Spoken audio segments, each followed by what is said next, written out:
On va commencer dans 1 à 2 minutes.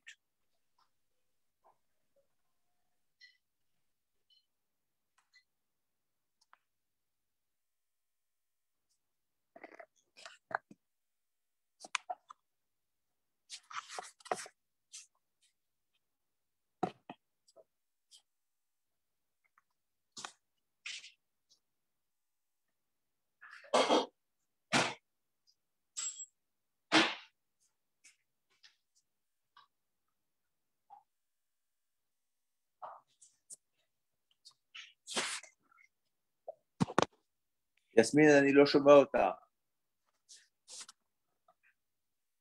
אליהו? Ok. Donc, tu es prête, hein, Yasmine? Moi, je suis prête. On attend Eliaou parce qu'il va... הוא יתחבר מחדש. אז בינתיים אתה רוצה להתחיל, אני מקליטה. Ok.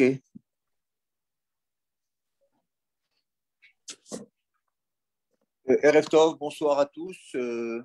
Heureux de vous retrouver ce soir, encore une fois, pour une conférence exceptionnelle. J'espère, en tout cas, nous avons abordé un sujet en cette période, malheureusement, de guerre entre la Russie et l'Ukraine. Notre cœur, évidemment, est de tout cœur avec ces réfugiés, avec cette nouvelle situation qui est dramatique en pleine Europe. Et nous allons nous tourner sur une période d'une guerre un peu moins connue, peut-être pour une partie d'entre vous, qui était aussi une période un peu de la guerre froide et une période où Israël a essayé d'obtenir le maximum de renseignements pour, j'allais dire, essayer de mieux se positionner au Moyen-Orient. Et donc, dans les années 60, Israël décide d'envoyer un personnage exceptionnel qui va devenir un héros hors pair de notre pays en la personne de Eli Cohen. Eli Cohen, dont nous avons eu le privilège de pouvoir obtenir certaines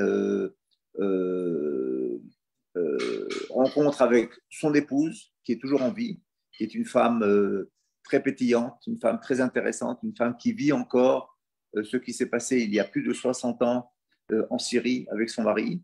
Et nous allons d'abord, dans un premier temps, vous passer quelques extraits de l'interview particulière que nous avons eue avec elle il y a quelques jours, avant de passer à la conférence de notre conférencier.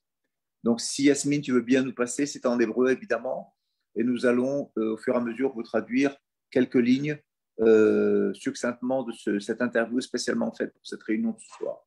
Donc, Nadia Cohen, l'épouse de l'espion Eli Cohen. Voilà, si vous reconnaissez Eli Cohen tel qu'il était connu dans sa période de gloire, juste avant d'être arrêté. Je demande à Nadia comment elle a rencontré son mari.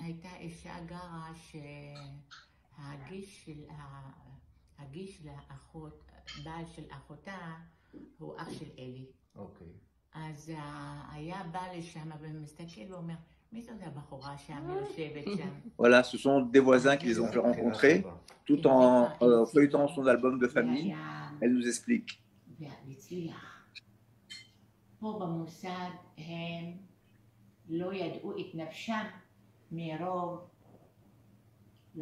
La photo de mariée de Nadia et de Eli Cohen, la photo avec ses enfants.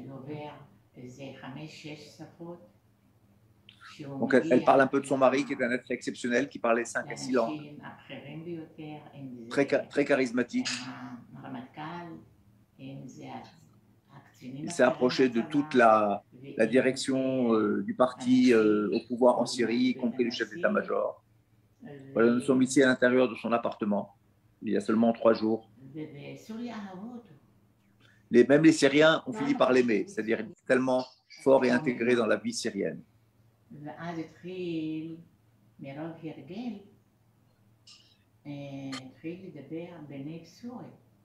Alors là, c'est un petit peu comment Nadia a un petit peu douté que son mari n'était pas un homme d'affaires, mais était un espion. C'est qu'à partir du moment où cette famille qui parlait arabe chez elle a vu que son époux n'avait plus l'accent égyptien, qui est son accent d'origine, mais un accent syrien qui est tout à fait différent. Comme si que je vous parlais moi avec l'accent belge. Et donc ça a commencé ההורים היו Lui מדברים poser des ערבית questions. ביניהם? ההורים של אלי, כן. אבל ערבית, ערבית מצרית, מסרית. כן? אז אימא שלו חשבה שהוא כל כך חכם, שהיא נולדה בחלב בסוריה בגיל 15.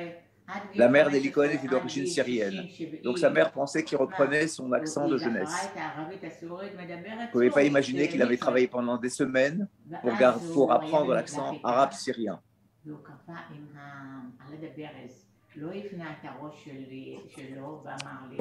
Quand Eli a compris que sa femme avait compris, il n'a pas retourné son regard pour pas devoir affronter le regard de sa femme. בסוריה, כן, גם היה הרבה, במצרים, ידענו שיש נאצים שנפגעו. והוא דיווח שישנם השם שלהם. En dehors de son action, évidemment, d'espion pour Israël, son action militaire, il a eu aussi une action pour faire arrêter des nazis qui avaient pris refuge dans les pays arabes après la guerre. N'oublions pas que nous sommes au début des années 60, c'est-à-dire moins de 15 ans après la Seconde Guerre mondiale. Et donc, elle nous raconte, Nadia, qu'il a transmis énormément d'informations qui ont servi aux agents du Mossad pour les assassiner plus tard. כן, בלגיה זה תחנה גדולה שלנו. כן. ותשמע, זה אמרו לא היה לפניו ולא יהיה אחריו. Voilà, comme le dit si bien sa femme, personne de sa dimension n'a existé avant lui et ne sera après lui dans ce genre d'action pour la sécurité d'Israël.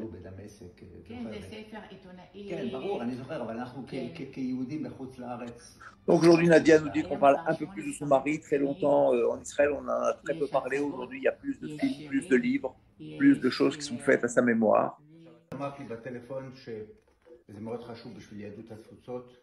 הציונות והערכים של אלי, נכון?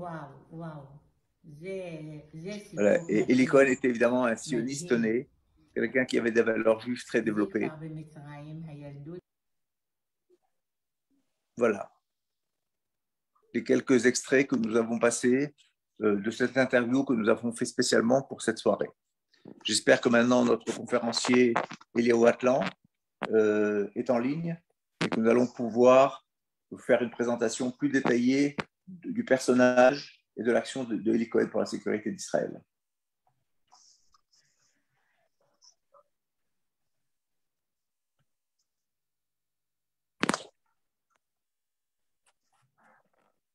יסמין? כן, אני מכניסה את אליהו, הייתה לו תקלה.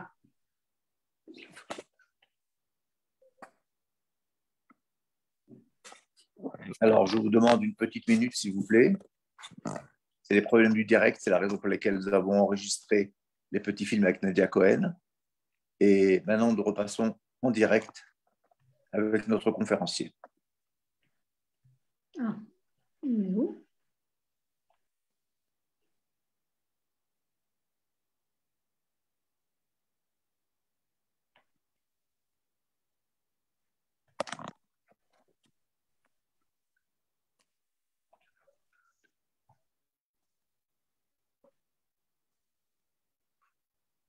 OK. Je vois qu'il est rentré.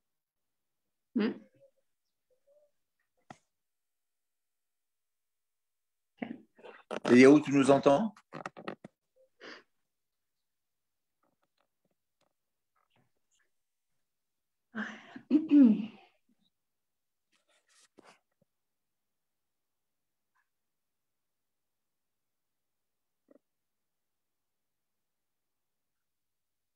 Non, Yasmine? Yasmine, je ne t'entends pas, sinon tu passes la Matseguet, je vais la passer moi. Avi, tu m'entends? Là, vas-y, tu peux y aller, Eliaou. Tu m'entends? Oui, vas-y, tu es en direct. Super. Bonsoir à tous nos amis qui nous regardent de France, d'Israël et d'ailleurs.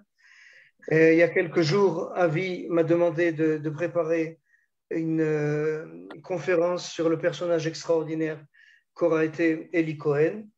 Et vous savez, dans ce monde tout à fait mystérieux, tout à fait extraordinaire qu'est le monde de l'espionnage, je crois que tous les spécialistes seront d'accord pour dire qu'il y a une place particulière pour Eli Cohen. Nous savons que toutes les grandes puissances aujourd'hui, les puissances technologiques, électroniques ou quoi, ont des services de sécurité, des services de renseignement absolument remarquables. Et le KGB, que ce soit le KGB, la CIA, le M6 britannique, ont des réalisations tout à fait honorables. Mais cependant, Eli Cohen a une place tout à fait particulière, comme je viens de le dire, en ce sens que, d'une manière générale, les services secrets d'un pays, en activité dans un pays étranger ou ennemi, en général, leur réalisation consiste dans le langage professionnel, à retourner un personnage important dans la hiérarchie politique du pays, dans la hiérarchie militaire du pays. Comment on retourne une personne? Alors, ou à travers des cadeaux, de l'argent, ou à travers des menaces. Et très souvent, on essaye d'utiliser les deux ensemble. Mais très peu d'organisations d'espionnage ou de contre-espionnage peuvent se vanter d'avoir réalisé l'exploit du Mossad à travers l'activité d'Eli Cohen. C'est-à-dire d'introduire, est-ce que vous comprenez ce que je veux dire? Eli Cohen n'était pas un haut fonctionnaire syrien que le Mossad a réussi à corrompre ou bien tout simplement à exercer des pressions sur lui pour qu'il livre des renseignements de première importance. Eli Cohen est un étranger. Eli Cohen n'est pas un arabe. Eli Cohen n'est pas un syrien. Eli Cohen n'est pas un musulman. Eli Cohen est un juif égyptien, un juif d'origine égyptienne, qui a fait son alia et qui a réussi à s'introduire dans les plus hautes sphères d'un pays ennemi, de la Syrie. Et je crois que cet exploit-là le met tout à fait en haut de la pyramide, disons, des grands noms de l'espionnage dans le monde. Et jusqu'à présent, tous les services secrets du monde entier connaissent le nom d'Eli Cohen et lui donnent le respect qu'il lui mérite. Je crois que jamais on a vu un étranger, encore une fois, une personne qui n'était ni arabe, ni musulmane, ni syrienne. Il y a même des bruits, on aura l'occasion d'en revenir tout à l'heure, que Eli Cohen aurait été capable de se faire élire comme président de la Syrie. Et c'est ce qui va expliquer, entre autres, jusqu'à présent, la haine particulière que vous, ce pays-là, ce gouvernement syrien, vis-à-vis d'Israël et vis-à-vis de ses services secrets. Ça, c'est la première chose que je voulais dire. La deuxième introduction que je voudrais faire, c'est de rappeler que Eli Cohen est un juif égyptien. Et là, on pourrait en parler des heures, et je vais essayer de m'efforcer de me limiter en 1 ou 2 minutes. L'Égypte de cette première moitié du XXe siècle, c'est-à-dire à partir jusqu'aux années 50. Eliaou, juste rappelle-moi quand il faut faire passer les diapos, d'accord? Bien sûr, Ken. Alors, l'Égypte, je suis encore à l'introduction, l'Égypte de ces années-là, Eli Cohen est né en 1924 et il va rester en Égypte jusqu'en 1957. Il faut bien comprendre que l'Égypte de cette époque est un carrefour culturel international absolument extraordinaire. En Égypte, on trouvait des francophones, on trouvait des Italiens, une communauté italienne, une communauté grecque, une communauté russe, une communauté allemande. Donc, et spécialement, et dans chacune de ces communautés nationales, bien sûr, il y avait leurs juifs à eux. Juste pour rassurer l'oreille, comme on dit en hébreu, si je vous dis le nom de Georges Moustaki, de Richard Anthony, alors ça c'est dans le domaine des arts et de la culture. Ces gens-là ont vécu dans une Égypte qui devait être un pays où il faisait extrêmement bon de vivre là-bas. L'Égypte n'était pas encore dirigée par des gouvernements arabes extrémistes. Et il y avait cette tolérance, et il y avait cette qualité de vie et cette qualité humaine absolument extraordinaire. Et Eli Cohen, par exemple, qui parlait 6 langues, n'était pas une exception. Pratiquement chaque juif et la majorité des Juifs à cette époque-là étaient dans des institutions éducatives juives, alors chaque Juif parlait automatiquement l'arabe, parce que la loi l'obligeait, il parlait l'hébreu parce qu'il était juif, il parlait l'anglais parce qu'il voulait réussir dans la vie, et on avait encore une langue ou deux, l'italien, l'espagnol, et en ce sens-là, encore une fois, Eli Cohen n'est pas une exception. Cette communauté juive tellement florissante, tellement pétillante, elle a donné aussi, elle a contribué aussi dans le monde du militantisme. Alors tout à l'heure, on va revenir sur les activités sionistes d'Eli Cohen, mais je voudrais rappeler un deuxième nom, et peut-être c'est une personne qui est moins connue, le nom d'un intellectuel juif communiste, Henri Curiel. C'est la même époque. Okay? Alors autant que Eli Cohen a été attiré vers le sionisme, d'autres intellectuels juifs vraiment animés par une vocation tout à fait humaniste et de contribuer au bien dans le monde. Alors il s'est dirigé vers le communisme et il a été, à en croire les spécialistes, un agent du KGB, et je crois qu'il va trouver une mort brutale, il va être assassiné en 1981 à Paris. Alors maintenant, Yasmine, si tu as Eli Cohen, à l'époque où il est pas encore agent secret, alors je voudrais la deuxième maintenant. Là, on voit le jour de son mariage. Eli Cohen n'a pas de moustache. Okay? Et donc, lorsqu'il est actif en Égypte, on va expliquer de quoi on parle, lorsqu'il va faire son alia et lorsqu'il va se marier avec Nadia, et là, Yasmine nous montre une très belle photo du mariage, Eli Cohen n'a pas de moustache. Et la veille du début de sa mission, alors son mafil, ce qu'on dit en hébreu, ça veut dire son chef supérieur va lui dire: tu ne peux pas arriver comme ça dans un pays arabe, il te manque quelque chose. Et on va arriver à la conclusion que pour faire encore plus arabe, il doit avoir une moustache abondante. Et Yasmine, avec ta permission, on va revenir à la diapositive précédente, à la première, et c'est la photo la plus connue d'Eli Cohen, cette photo avec la moustache. Et Eli Cohen, qui parle parfaitement l'arabe, qui a vécu dans un pays arabe, avec cette moustache, il a une couverture tout à fait parfaite. Donc, Eli Cohen, comme on a dit, il est né en Égypte, à Alexandrie, en 1924. Et vous savez, lorsqu'on construit l'identité, la nouvelle identité d'un agent secret, on essaye autant que possible d'être aussi près possible de sa véritable identité, vous comprenez? C'est-à-dire qu'on ne va pas demander à un Congolais de devenir un Suédois qui a grandi, qui est né en Suède ou quoi, parce que la distance est trop grande entre sa véritable identité et l'identité qu'il doit adopter pour pouvoir s'introduire dans le pays où il va être envoyé en mission. Alors Eli Cohen, effectivement, sa propre famille est originaire d'Alep en Syrie. Okay? Et vous savez que pendant 400 ans, le Moyen-Orient va être une région de l'Empire ottoman.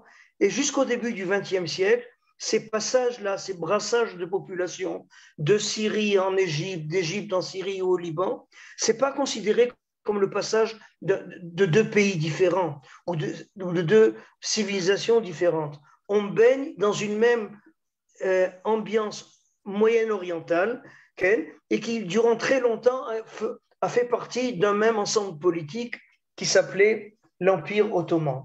Alors, qu'est-ce qu'on sait de sa jeunesse? On sait que c'est un garçon très doué. On sait qu'il est issu d'une famille très religieuse, à tel point qu'à un certain moment, Eli Cohen envisage de devenir rabbin. Finalement, il va s'orienter vers des études techniques. Il va devenir ingénieur. Je ne sais pas si le mot électronique était déjà en cours à cette époque-là. Il va devenir donc un ingénieur. Et sa famille va monter en Israël en 1949. Je dis sa famille parce que lui va rester en Égypte. Alors maintenant, cette séparation-là,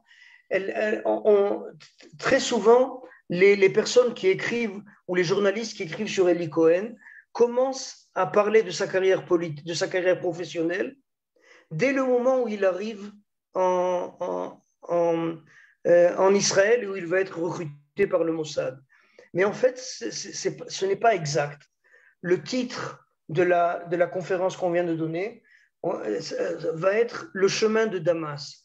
Vous savez que cette expression-là est issue du Nouveau Testament, lorsqu'on explique que l'apôtre Paul, qui a été envoyé vers Damas pour persécuter les chrétiens, va avoir une vision et va revenir donc sur ses pas pour arrêter de persécuter les chrétiens et pour devenir le chef de la chrétienté qu'on connaît. Et depuis, l'expression est restée. Quand on dit d'une personne, il a pris le chemin de Damas, c'est-à-dire il a pris une nouvelle orientation dans sa vie, pratiquement contraire à ce qu'il faisait auparavant. Et donc, très souvent, dans les articles que j'ai eu l'occasion de consulter, on nous raconte l'histoire d'Eli Cohen comme un juif égyptien qui a fait son alia après que l'Égypte ait acquis son indépendance. Il est arrivé en Israël, il a commencé à travailler dans une agence d'assurance, ça ne lui a pas tellement plu, il est passé dans cette grande société, cette chaîne de grands magasins en Israël qu'on appelle le Majvir. Là-bas, il est devenu comptable et ensuite il aurait été recruté par le Mossad. C'est-à-dire que, à en croire ces journalistes, lui qui s'apprêtait à mener une vie tout à fait tranquille, tout à fait métro, boulot, dodo, comme vous dites en France, Ken, il s'est retrouvé tout d'un coup propulsé dans le monde. Il a pris une direction tout à fait différente et il s'est retrouvé propulsé dans le monde de l'espionnage. Alors cette version, elle est manquante. Elle n'est pas complète. Et je reviens à ce que je viens de rappeler. Eli Cohen n'est pas monté en Israël avec sa famille. Sa famille, elle monte en Israël dès 1949. Lui, il faudra attendre 1957. Pourquoi Eli Cohen reste en Égypte alors que toute sa famille, c'est une grande famille, Ken, est partie en Israël? Parce que Eli Cohen, déjà, est un militant sioniste. Et au début des années 50, le Mossad va être capable d'apprécier la qualité de cette jeunesse juive égyptienne, Ken, et il va recruter un certain nombre de jeunes idéalistes juifs. Et dès le milieu des années 50, lorsque l'Égypte exige son indépendance, Ken, le Mossad va essayer du moins retarder l'indépendance égyptienne. Alors l'Égypte, dès les années 50, était pratiquement indépendante, mais les Anglais se permettaient de garder des bases militaires tout le long du canal de Suez. Et le gouvernement d'Israël essaye de préserver cette présence anglaise en Égypte, qui constitue une espèce de tampon comme ça entre l'Égypte belliqueuse et l'État d'Israël. La présence de militaires britanniques en Égypte, le long du canal de Suez, était considérée comme un atout important pour le gouvernement israélien. Et là, de manière, il faut dire la vérité, très peu professionnelle, on va envoyer un agent du Mossad en Égypte pour recruter des jeunes idéalistes et pour les mettre en première ligne dans cette guerre d'espions. Et on va leur demander d'organiser des attentats dans des consulats étrangers, dans des cinémas, de poser des bombes, de manière à faire comprendre au monde entier que l'Égypte n'est pas encore suffisamment mûre pour accéder à son indépendance et qu'il vaut mieux remettre ça à plus tard. Malheureusement, encore une fois, en Israël, on se rappelle de cette paracha, on dit Aesek Bish, c'est-à-dire l'affaire qui a mal tourné. Okay? Donc, cette tentative de retarder l'indépendance égyptienne va complètement échouer et ces jeunes juifs idéalistes vont se faire attraper par le contre-espionnage égyptien et 2 d'entre eux vont être pendus. Et ces 2 personnes qui étaient des amis d'Eli Cohen, qui étaient des complices d'Eli Cohen, tout à l'heure on va expliquer comment, ont été pendus donc en Égypte. Il s'agit de Shmuel Hazar, un ami. Léo, si tu lui as passé ta matseguet, n'oublie pas de le dire à Yasmine. Nahon. Et le deuxième, il s'appelle Moshe Marzouk, qui était un juif karaïte. Et pour ceux qui connaissent à Jérusalem, il y a ce qu'on appelle le Echal HaGvura, le musée de l'héroïsme, où en général on relate les activités des martarot, des clandestinités, du groupe Stern, de l'Irgun, de Menachem Begin. Et il y a une salle qui s'appelle la salle de ceux qui sont montés à la potence.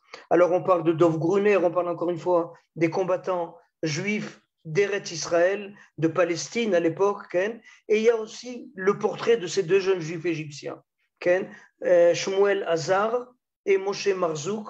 Le docteur Moshe Marzouk était un juif karaïte. Là encore, ça vous donne un élément supplémentaire pour vous montrer la diversité de cette communauté juive extraordinaire égyptienne. Et ils sont montés à la potence comme des héros, comme des giborim. Et donc, Eli Cohen faisait partie de ce même groupe. Et donc, une fois que l'Égypte va accéder à l'indépendance, le pouvoir des Égyptiens va s'exercer de manière brutale sur la communauté juive. Une communauté juive très ancienne, de plus de 100 000 personnes, va pratiquement quitter l'Égypte, j'allais dire du jour au lendemain. Malheureusement, ça ne va pas se faire du jour au lendemain, parce que beaucoup vont être arrêtés de la manière la plus arbitraire, vont rester certaines périodes en prison. Pour certaines personnes, ce sera quelques jours, pour d'autres, ce sera quelques mois. Et finalement, pratiquement, cette communauté tellement prestigieuse, tellement intéressante, tellement riche, va se vider de ces juifs et on parlera que du souvenir des juifs en Égypte. Donc, Eli Cohen arrive et retrouve sa famille. On est en Eretz Israël et il va être recruté par les renseignements militaires. C'est pas le Mossad, mais encore une fois, c'est une organisation qui s'occupe de fournir des renseignements sur les pays ennemis. Il ne va pas rester longtemps là-bas. Et il essaye de rentrer au Mossad dans ces jours-là où il est sous les ordres des renseignements militaires. On refuse sa candidature et donc il se fait à la raison. Les services secrets, ce n'est pas pour moi. Et il commence à travailler dans les deux postes que j'ai rappelés. Dans un premier temps, une société d'assurance et ensuite comme comptable au Mashbir. Il se marie à cette époque-là, et le lendemain du mariage, il est licencié, sans aucune raison valable. Et depuis qu'il est licencié, chaque fois qu'il essaye d'aborder un nouvel endroit de travail, on le refuse et il sent qu'il y a, on dit en hébreu, Yad Mechavenet, qu'il y a quelqu'un qui dirige tout ça. Ce n'est pas des coïncidences. Écoutez, vous cherchez un comptable, je suis comptable, vous cherchez un technicien, je suis technicien, pourquoi vous me refusez? Et là, le Mossad prend de nouveau contact avec Eli Cohen et lui dit, est-ce que tu veux toujours rentrer au Mossad? Et Eli Cohen leur dit non, maintenant c'est un peu tard, il y a un temps pour chaque chose, je suis marié, je veux fonder une famille et je n'ai pas envie de m'éloigner de ma femme et je n'ai pas envie de prendre des risques et je pense que ce n'est pas honnête vis-à-vis d'elle. Quand on s'est marié, on a voulu vivre ensemble et ce n'est pas toujours agréable à rappeler, le Mossad ne va pas faire pression et finalement Eli Cohen va intégrer le Mossad.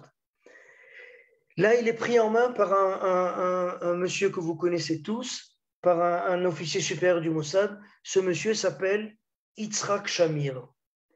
Et ensemble, avec Yitzhak Shamir, on va construire ce qu'on appelle en hébreu, encore une fois, le Sipur Kisouy, c'est-à-dire la couverture.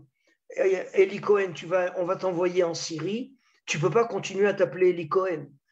On va construire le personnage que tu es censé remplir, que tu es censé être lorsque tu vas être dans un pays ennemi. Et on commence d'abord par lui donner une nouvelle identité. Il s'appelle Kamel Amin Tabat. C'est son nom. Ensuite, on va lui inventer une histoire. Et encore une fois, comme je viens de le dire, on va essayer de lui inventer une histoire qui n'est pas très éloignée de sa véritable histoire personnelle.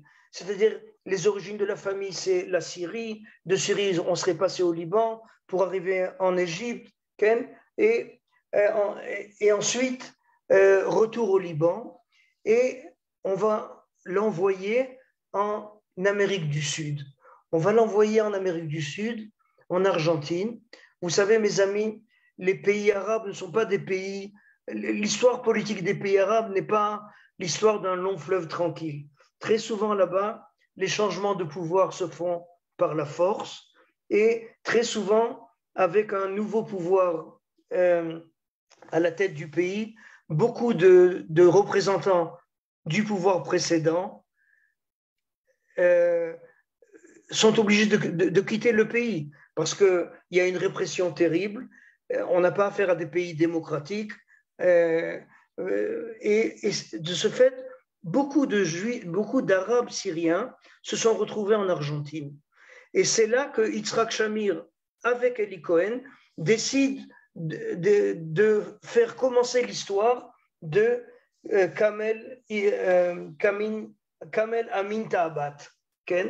Alors, quel va être son... Qui c'est ce Kamel Amin Ta'abat? C'est le fils donc, de réfugiés syriens qui ont dû quitter la Syrie à la suite d'un coup d'État. Et après être passé quelques mois à Beyrouth, ils ont décidé de voyager en Argentine pour mettre au point un commerce international très fructueux, puisqu'il s'agit d'acheter et de vendre surtout les meubles qu'on appelle les meubles d'Amécène.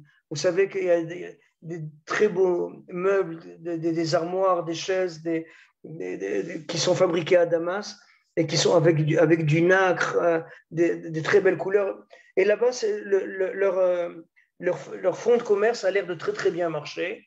Les parents de Kamin Abel Ta'abat vont mourir l'un après l'autre. Là, je ne parle pas d'Eli Cohen, je parle de l'identité donc d'emprunt qu'il revêt.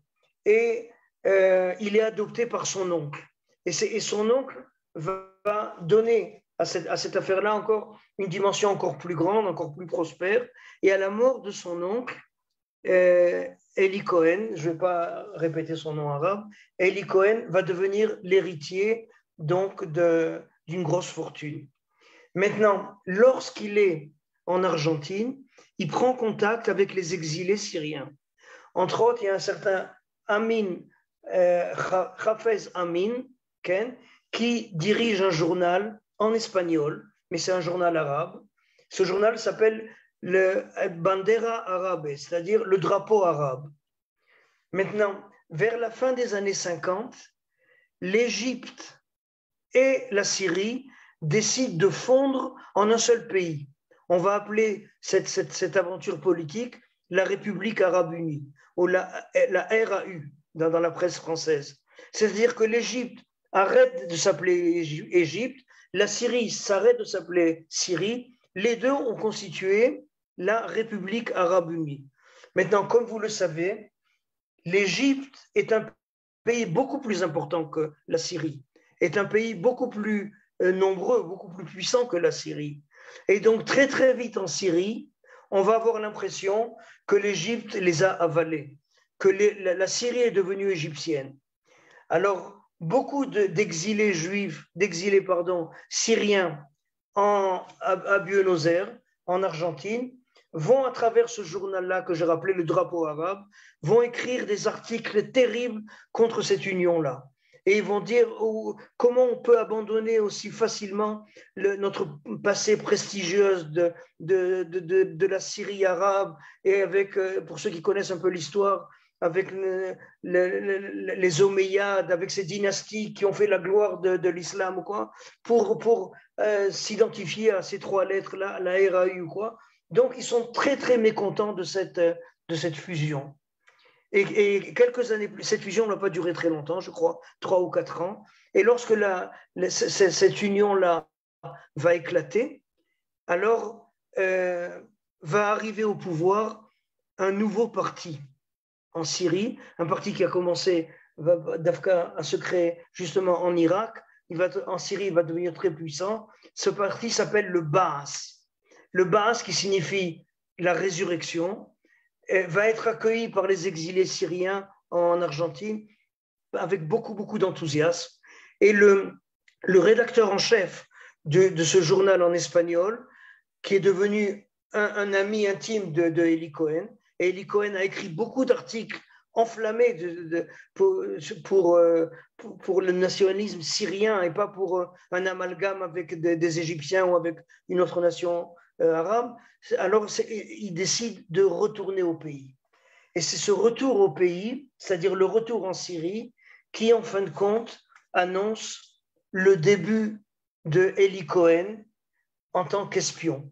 Jusqu'à présent, il est rentré dans le bain, vous comprenez? Essayez d'imaginer l'histoire d'Eli Cohen comme des cercles concentriques, et le cercle qui est à l'intérieur, le plus petit, le plus névralgique, le plus important, Eli Cohen se rapproche progressivement.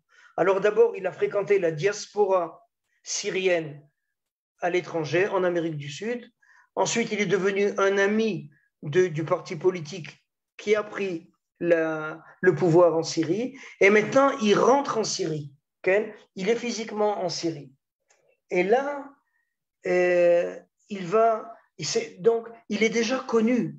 On parle déjà beaucoup de lui. D'abord parce qu'il est très riche. Il fait des cadeaux à droite, à gauche. Et en Syrie, il va louer un très bel appartement dans le quartier résidentiel de Damas, au 4e étage du quartier des ambassades. Et là-bas, mes amis, sa maison va devenir le rendez-vous de toute la crème de la société syrienne. Et là, je voudrais m'arrêter pour expliquer que cette même année, on est au début des années 60-61, le Mossad, soit dit en passant, qui vient de capturer Eichmann en Argentine, 1960. 1961, il envoie Eli Cohen, donc d'Argentine en Syrie. Mais ces mêmes années-là, 60-61, le Mossad envoie aussi 2 agents secrets remarquables, un en Égypte, il s'appelle Wolfgang Lutz, et il va être connu sous le nom de l'espion au champagne. Voilà, merci Yasmine, Ken. Et aussi une femme remarquable qui s'appelle Shula Cohen, bravo Yasmine, une très belle femme. Elle va être envoyée au Liban, Ken. Et alors, on va rapidement expliquer l'activité de ces 2 personnages hors du commun. Wolfgang Lutz va organiser une espèce de club hippique, un endroit où on apprend à faire du cheval, Ken, où on fait du cheval, des randonnées ou quoi. Mais encore une fois, les prix sont extrêmement élevés. C'est un endroit de rencontre de l'élite égyptienne. Et quand je dis l'élite égyptienne, ça veut dire l'élite dans tous les domaines du pays, politique, artistique, militaire, bien entendu. Et Shula Cohen fait la même chose. Elle va aller à Beyrouth, elle épouse un juif égyptien là-bas qui est propriétaire d'un très grand hôtel. Et vous savez, pendant très longtemps, le Liban était désigné comme étant la Suisse du Moyen-Orient. Okay? Et alors, vraiment, à l'hôtel... Pourquoi je dis ça? Parce que le Liban n'a jamais constitué une menace militaire sérieuse vis-à-vis d'Israël. Alors vous allez me dire pourquoi envoyer là-bas un agent spécial et créer ce point de rencontre? Parce que le Liban, en tant que Suisse du Moyen-Orient, c'était un lieu de rendez-vous pour tout le monde arabe. Aussi bien les rois du pétrole, aussi bien que les dictatures militaires en Syrie, en Irak, au Yémen ou ailleurs, tous se retrouvaient au Liban. Donc, Shula Cohen, sans être dans un pays foncièrement hostile ou foncièrement menaçant vis-à-vis d'Israël, elle était quand même dans un point qui était très stratégique. Vous savez, mes amis, il y a quelques jours, j'ai lu un ancien article du journal Libération.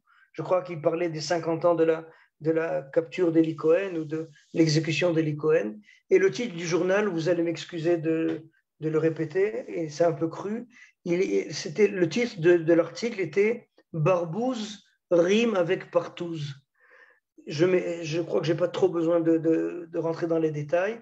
Et effectivement, aussi bien chez Shula Cohen que chez Wolfgang Lutz, que chez Eli Cohen. Ce lieu de rencontre était en quelque sorte un lieu exterritorial.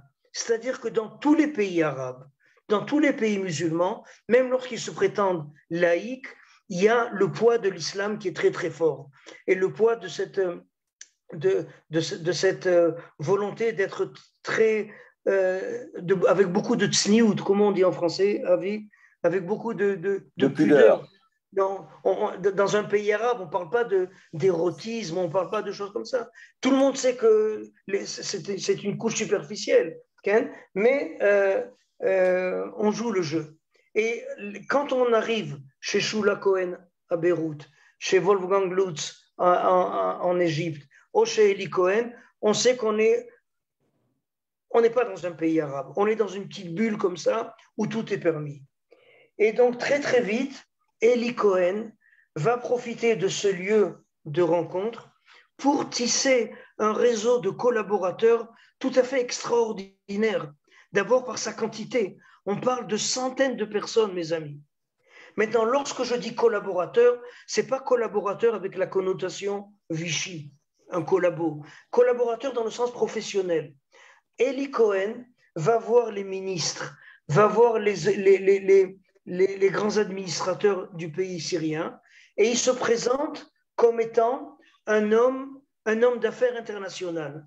Et il dit par exemple au ministère de l'Agriculture, dis-moi quels sont, qui était en Syrie aussi le ministère de l'eau. Il lui dit, dis-moi quels sont tes projets. Moi, je connais plein de gens dans le monde. Peut-être que je peux te mettre en rapport avec un investisseur. Peut-être que je peux te faire connaître un donateur, une personne qui a beaucoup d'admiration pour le parti, pour le pays égyptien. Et donc, tous ces personnages tellement importants, et encore une fois, je reviens, dans tous les domaines de la vie publique, se sentent obligés, se sentent flattés de faire connaître à Eli Cohen leur projet. Et c'est dans cette ambiance-là que le ministre de l'Agriculture, qui est aussi le ministre des Eaux en Syrie, va faire connaître à Eli Cohen le projet du gouvernement syrien de détourner les eaux du Jourdain. Vous savez que le Jourdain prend ses sources au nord du pays, dans un endroit qui est pratiquement frontalier entre Israël, le Liban et la Syrie. Et les Syriens ont projeté de créer des barrages, de creuser des canaux, quoi, de manière à ce que les affluents et les sources qui animent le Jourdain, qui se jettent sur le Jourdain, arrivent ailleurs tout simplement. Okay? Et vous comprenez donc l'importance du travail d'Eli Cohen en Égypte.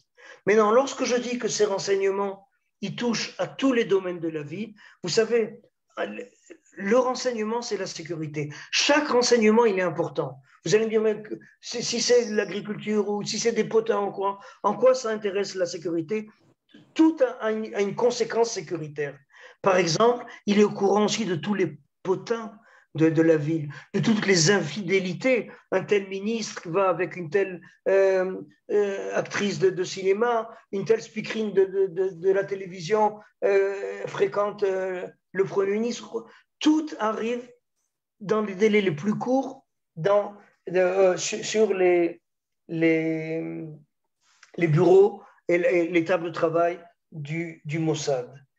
Et Eli Cohen va devenir une personne admirée. Là, Yasmine nous montre, pour vous montrer à quel point il est arrivé à une situation de popularité, encore une fois, dans les haute sphère du pouvoir. Le balayeur des rues de Damas ne savait pas qui était Kamel Kamin Tahabat.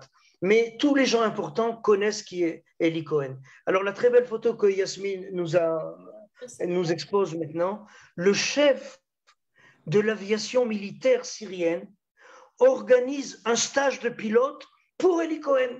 Et là, vous voyez la photo. Il vient d'atterrir avec son avion.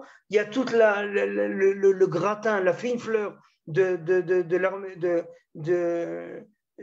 l'aviation syrienne qui vient l'accueillir, le féliciter, et on lui remet son diplôme de pilote. Et Eli Cohen, Donc organise énormément d'activités lucratives chez lui à la maison, mais aussi il aime inviter ses amis dans les plus grands restaurants, et des fois il se permet le culot de pratiquer son judaïsme au nez, sous le nez de ses amis syriens. Par exemple, le jour de Purim, il invite le Ramatkal, le chef d'état-major syrien, au restaurant, et tous les deux se déguisent, et il envoie la photo à ses responsables en Syrie, c'est-à-dire une manière de dire, à Tel Aviv, bien entendu, une manière de dire, même je suis en Syrie, aujourd'hui c'est Purim, alors moi aussi je fête, et je me déguise comme tout le monde, comme tous les Juifs, de manière à célébrer la fête de Purim. On avait dit que Eli Cohen s'est installé dans un quartier résidentiel de Damas. En fin de compte, il s'est installé dans le quartier des ambassades.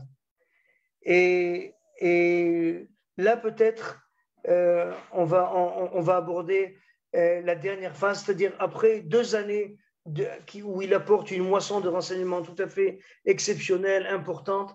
Une très belle anecdote. Yasmine, on voit un moment Eli Cohen au Golan avec 3... Voilà, cette photo-là. Okay? Alors, mes amis, à cette époque-là, le Golan est ce qu'on appelle en hébreu Shetar Tzvaï Sagour, c'est-à-dire qu'un civil syrien n'a pas le droit d'entrer au Golan. C'est un terrain uniquement militaire. Mais Eli Cohen rentre au Golan. Sans arrêt, il est invité. Et vous comprenez, on cherche sa compagnie. On cherche être invité chez Eli Cohen. Ça veut dire que j'ai réussi dans la vie. Ça veut dire que je suis branché. Ça veut dire que je suis dans la high society. Et chaque personne, aussi bien des officiers de la police, ou des officiers de l'armée, ou des ministres, ou des fonctionnaires importants, recherche sa compagnie et on essaye d'épater Eli Cohen. On essaye de provoquer chez lui. Oh, tu as fait ça, mais tu es extraordinaire. Alors, le neveu du chef d'état-major égyptien, syrien, invite Eli Cohen à un siour, une excursion dans le Golan, et pas une excursion pour voir la nature et les petits oiseaux, pour montrer un peu les installations militaires. Et ce neveu, qui est lui-même un officier supérieur, il dit à Eli Cohen, mais c'est terrible, nos soldats, ils sont là-bas, en été, il fait très très chaud, le soleil leur tape dessus, et on ne peut pas se permettre de créer des zones d'ombre, à faire des toits ou quoi, parce qu'on ne veut pas que les Israéliens sachent que nous sommes là. Okay? Alors Eli Cohen, il lui dit, écoute, moi j'ai une idée pour toi. Okay? Vous allez planter des eucalyptus, vous allez planter des arbres, et les Israéliens qui vous observent, ils ne feront pas attention.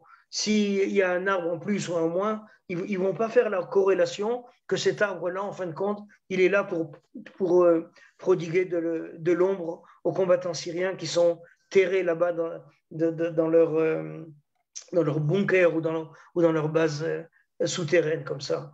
Et le neveu trouve l'idée tout à fait géniale.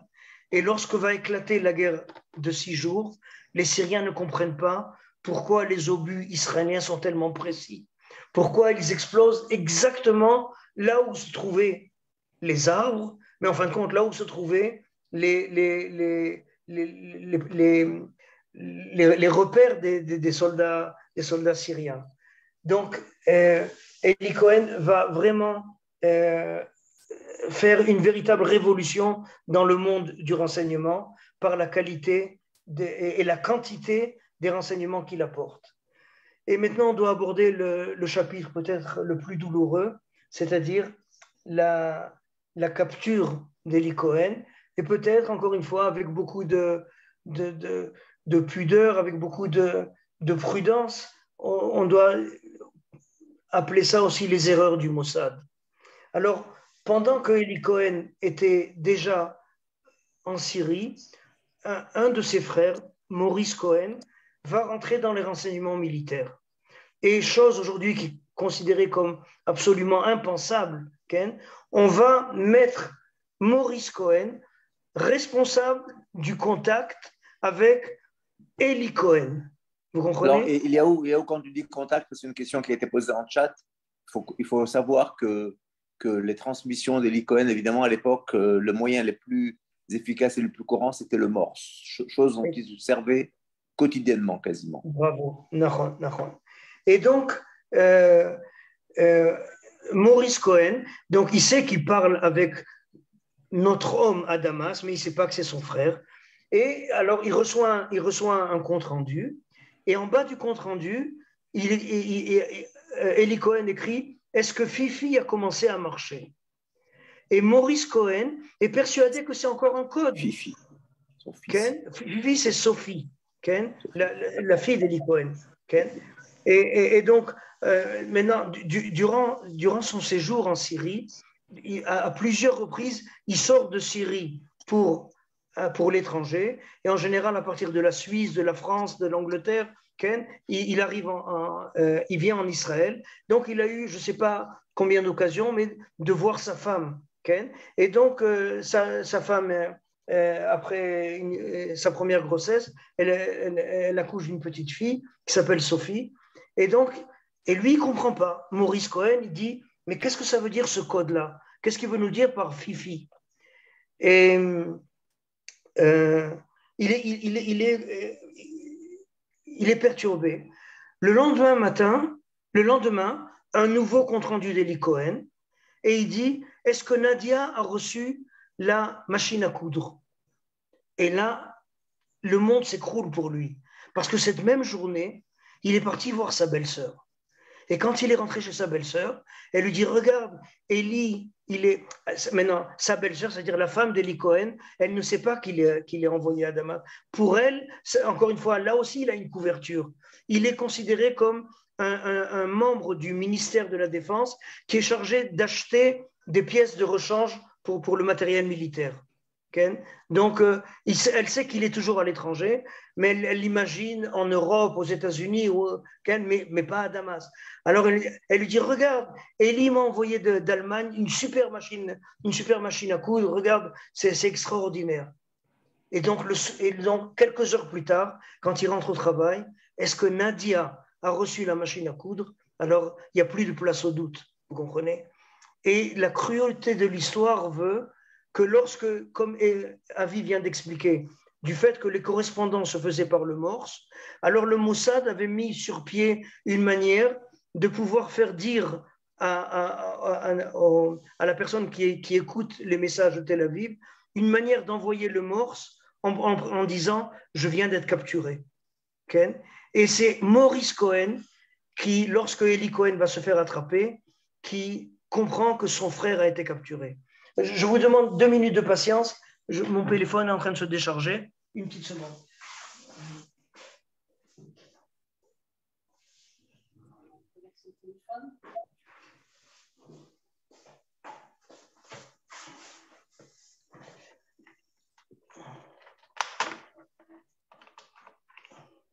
Il est où? Ken? Tu es de retour? Voilà, Ken. Donc, on est là en début 1965, le début du procès. Absolument, absolument. Et donc, on comprend que Eli Cohen a été capturé. Et de sa capture, depuis sa capture jusqu'au début du procès, vont s'écouler 2 ou 3 mois, je crois, qui vont être les 2 ou 3 mois les plus terribles de la vie d'Eli Cohen, puisqu'il va être au mois de mai, puisque... horriblement torturé. Et aujourd'hui encore, on se pose des questions. Quelle a été la raison? Comment ça se fait que Eli Cohen, la raison de sa capture? Alors, il y a plusieurs hypothèses. La première, c'est comme on avait rappelé, il s'est installé dans la région, dans le quartier des ambassades. Et à côté de sa maison, il y avait l'ambassade des Indes. Et l'ambassadeur des Indes vient se plaindre au ministre des Affaires étrangères syrien et il lui dit, lorsqu'on on correspond avec notre ministère aux Indes, à New Delhi, alors il y a des interférences il y a quelque chose qui gêne. On a l'impression que quelqu'un d'autre, lui aussi, correspond et envoie. Alors qu'il devait y avoir sûrement une espèce d'accord entre les différentes ambassades. Chaque ambassade avait une heure pour elle pour pouvoir correspondre avec son ministère. Et ça va mettre la puce à l'oreille au service secret égyptien. Syrienne, pardon. Une deuxième hypothèse qui a été envoyée et qui montre encore une fois peut-être un certain degré d'irresponsabilité, et je demande pardon de formuler de cette manière-là, des gens du Mossad qui très souvent, les renseignements top secrets que Eli Cohen envoyait au Mossad étaient rappelés aux actualités israéliennes. C'est-à-dire que le Mossad voulait en quelque sorte humilier les Syriens, de leur faire comprendre on sait tout de chez vous. Okay? Alors que la prudence et l'intelligence et la sécurité des agences auraient exigé du Mossad un comportement un peu plus responsable. Et dès qu'il y avait une décision en Conseil de ministres, le lendemain matin, aux actualités de Radio Kol Israël, on annonçait le ministre de la Défense syrien envisage de Okay? C'est quelque chose qui a mis les Égyptiens et les Syriens dans un état de suspicion extrême et et on a commencé à chercher la top, okay? C'est-à-dire la personne qui a été infiltrée. Une troisième idée qui a été avancée est que deux officiers supérieurs de l'armée syrienne ont été retournés, comme on a expliqué au début de cette intervention, ont été donc retournés par les gens de la CIA. Et la CIA, à cette époque-là, est très préoccupée par les missiles soviétiques. Okay? Vous savez que dans les années 60, les soviétiques ont un avantage sur les États-Unis. Rappelez-vous que le Sputnik, la première fusée qui sort dans l'espace, Gagarine, le premier astronaute qui va sortir du globe terrestre ou quoi, c'est des Russes, ce n'est pas des Américains. Et donc, de la même manière que les fusées soviétiques sont compétentes dans le domaine civil, disons, ils ont aussi des fusées militaires qui préoccupent beaucoup les États-Unis. Et donc, deux officiers supérieurs syriens vont être contactés par la CIA et pour donner des renseignements. Et ces deux officiers étaient des très grands amis d'Eli Cohen. Et donc, du fait que ces officiers ont été suivis, il y a eu ce qu'on appelle en hébreu un ma'akav, c'est-à-dire un suivi de ces gens-là, du matin au soir ou quoi, on est arrivé à la conclusion que peut-être qu'Eli Cohen ou Kamin Amin Tahabat, sous son nom syrien, faisait partie aussi des gens qui trahissaient. Une autre hypothèse nous dit que Eli Cohen, il était connu des services secrets égyptiens.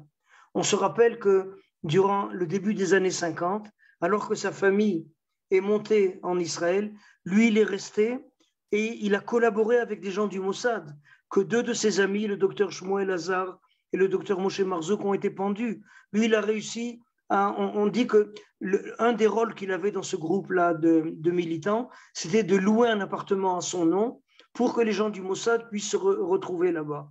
Okay? Alors lui, il a eu le temps d'effacer toutes les traces, tous les comptes rendus qui devaient se trouver dans cet appartement.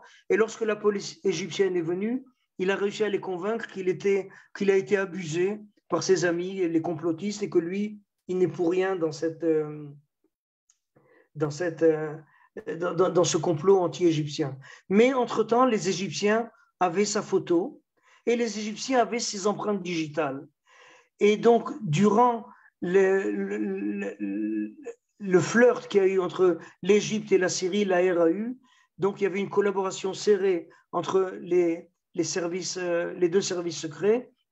Un officier des services secrets égyptiens aurait contacté son homologue syrien pour lui dire: cette personne-là, c'est un juif, c'est pas un arabe, c'est pas un syrien.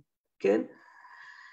Une autre hypothèse qui a été avancée, c'est que les Syriens, se rendant compte qu'il y a des fuites très importantes, auraient demandé l'aide soviétique et que les Soviétiques auraient apporté deux radars qui étaient installés sur des véhicules et avec un écran, le radar indiquait la direction de l'émetteur. Okay? Alors, du fait qu'il y a deux véhicules qui circulent et sur l'écran de leur ordinateur ou de leur télévision, on voit la direction du véhicule vers l'endroit où on émet, mais on ne sait pas exactement à quel endroit de cette ligne. Alors, quand vous faites la même chose avec un deuxième véhicule, là où les deux lignes vont se croiser, ça tombe exactement à l'endroit où il y a un émetteur secret qui gêne les émissions de l'ambassade hindoue, comme on l'a rappelé. Et donc, Eli Cohen va être attrapé. Durant son procès, plus de 100 personnes vont être arrêtées. C'est terrible. Okay? Et on raconte que les juges même qui vont condamner Eli Cohen à mort vont être des gens qui ont collaboré avec lui sans savoir qu'il était un espion israélien. Alors, à un certain moment, le juge qui dirige ce procès, Ken, et il demande à Eli Cohen, est-ce que tu connais cet autre juge-là qui fait partie des personnes qui vont gérer ce projet-là? Et Eli Cohen se permet la choufa de dire, peut-être demande-lui à lui s'il me connaît. L'air de dire qu'il était un invité régulier chez moi. Donc, Eli Cohen va être pendu sur la place publique en Syrie. Et depuis, il y a une espèce de mystère comme ça qui veut qu'on ne connaît pas la sépulture d'Eli Cohen. Alors, du fait que la Syrie, comme on a dit, n'est pas un pays tranquille, n'est pas un pays où le pouvoir change de manière civile ou de manière politique, mais de manière brutale, alors les différents gouvernements égyptiens, on est sûr en tout cas qu'à 3 reprises, on a changé le lieu de sépulture d'Eli Cohen. Et récemment, peut-être que vous avez entendu parler, on affirme que le Mossad aurait donné à Nadia Cohen la montre d'Eli Cohen.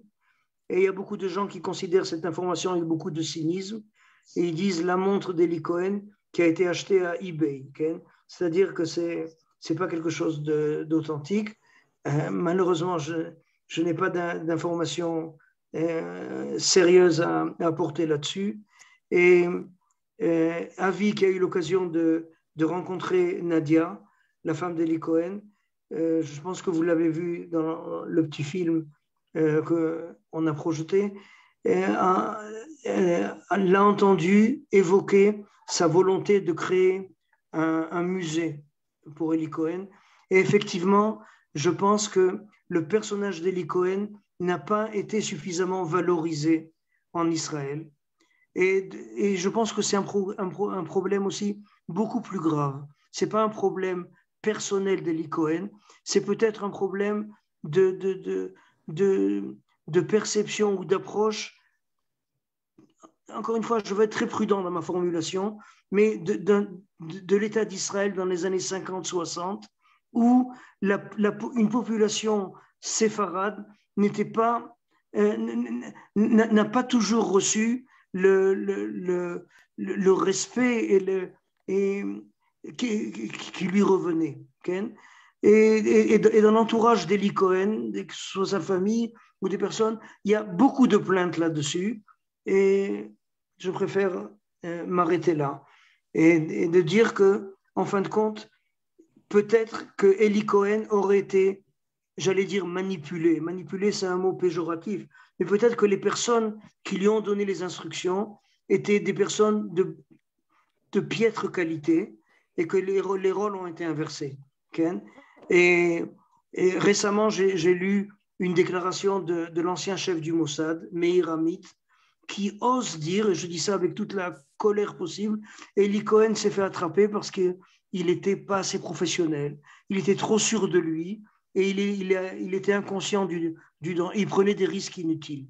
Alors qu'on sait très très bien que lorsque de son dernier voyage, où il est sorti de Syrie pour rencontrer ses responsables en Europe, il leur a dit qu'il se sentait que la pression syrienne devenait plus forte sur lui et qu'il ne voudrait pas retourner en Syrie.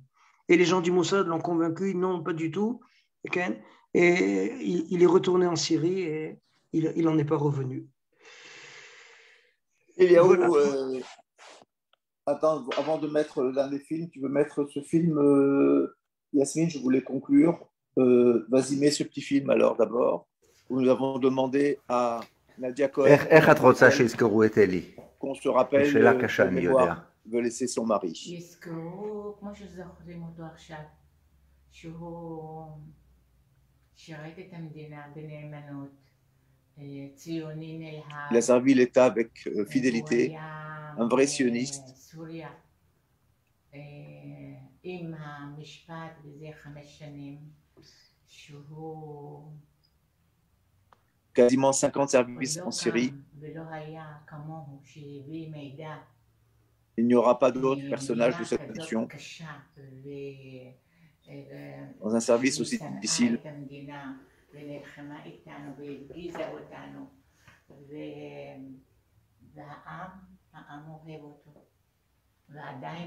Et le peuple l'aime. Le peuple l'aime encore.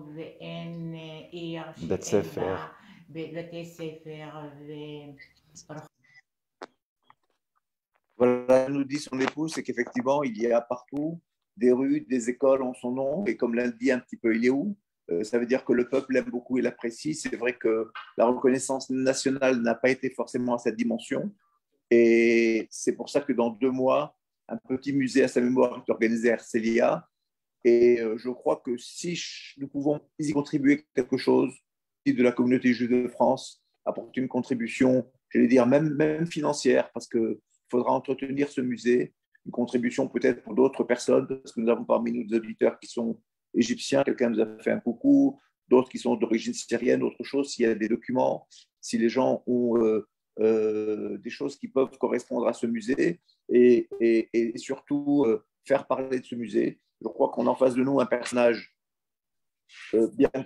bien que son épouse refuse qu'on parle de héros, on peut lui donner une dimension historique, un personnage qui est arrivé à changer son identité pendant des années, à vivre sur une dimension avec une seule chose à l'esprit, c'est l'État d'Israël et le sionisme, comme le dit son épouse. Effectivement, il y a certaines zones d'ombre qui pourront également de être éludées, mais ça c'est une autre histoire. En tout cas, je voudrais remercier d'abord vous tous, parce que grâce à vous, j'ai eu l'immense honneur de pouvoir rencontrer Nadia Cohen, qui est une femme impressionnante, et les organisateurs de cette conférence, Yasmine à Paris, qui s'est donné beaucoup de mal avec Eliaou pour préparer et essayer de documenter le mieux possible.